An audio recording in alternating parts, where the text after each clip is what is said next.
ओम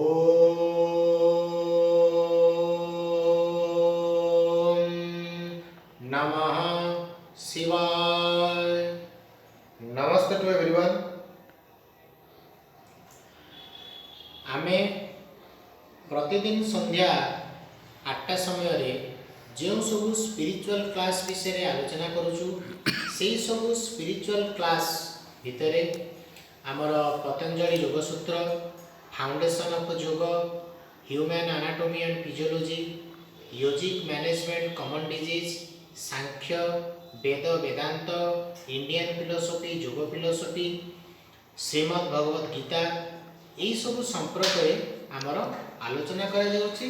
आलोचना करा जाई ऑडियो माध्यम रे आपण मान पाखु पठा जाउछि काहेकि आपण माने ए विषय रे जानिबे, यार सारमर्म को बुझिबे। ता सहित जड़े वृद्ध लोक 70-80 वर्ष एज तांकर हब, सी भी आपण मानक पई योग भित्तिक जहाँ भी सब पाठ्यक्रम अच्छी ताको प्रस्तुत करी ऑडियो माध्यम रे प्रस्तुत करा जाउछि। ता सहित आपण मान पाखु पठा जाउछि। 70-80 वर्ष बयस रे पहुँचिकी भी ताकर ए पाठ प्रति केते आग्रह सेटा आपण निजे लक्ष्य करंतु। ता सहित आमे ये जो स्पिरिचुअल क्लास संध्या 8टा समय करा जाउछि नुआ वर्ष रु, तेणु ए क्लास यदि आपण माने अंशग्रहण करिया को चाहुचंती तेबे आपण माने या अंशग्रहण करि परिबे। मोर आपण माने को कहबा कथा प्रतिदिन जो ऑडियो करा जाउछि बा जे सब वीडियो करा जाउछि आपण प्रतिदिन विषय को प्रतिदिन देखंतु। देखिबा द्वारा आपण को मन रु डाउट क्लियर हो। जदि भी डाउट क्लियर न होची, आपण माने डाउट होची ताकू नोट करंतु, आमको पचारंतु, आमे आपण को डाउट को क्लियर करिबु।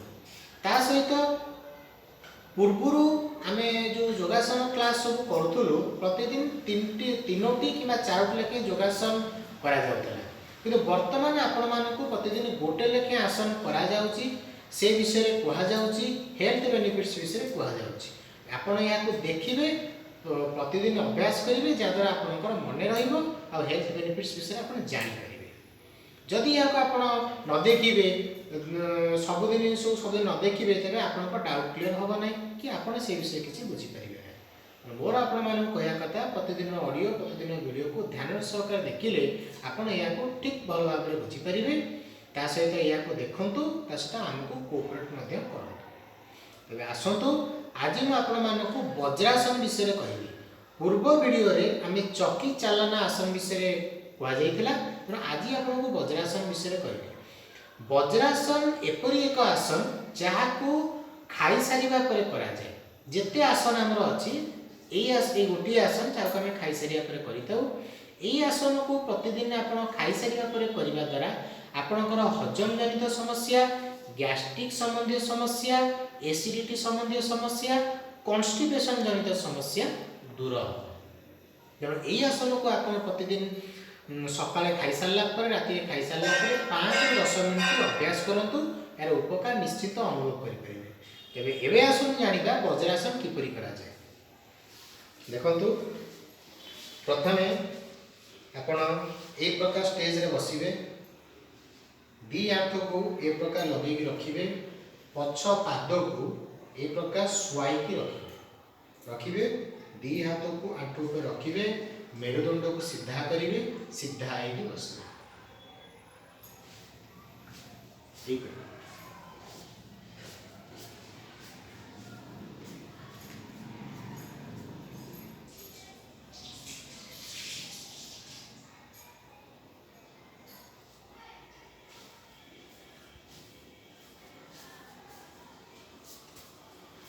कन्स्टेंटली आपण 5-10 मिनट बसिबे खाई सारिबा परे।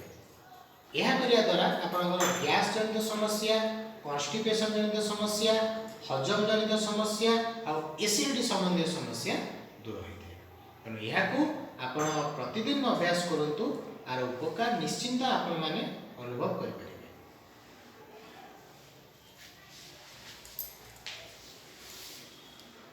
योग करंतु, सुस्थ निरामय जीवन यापन करंतु।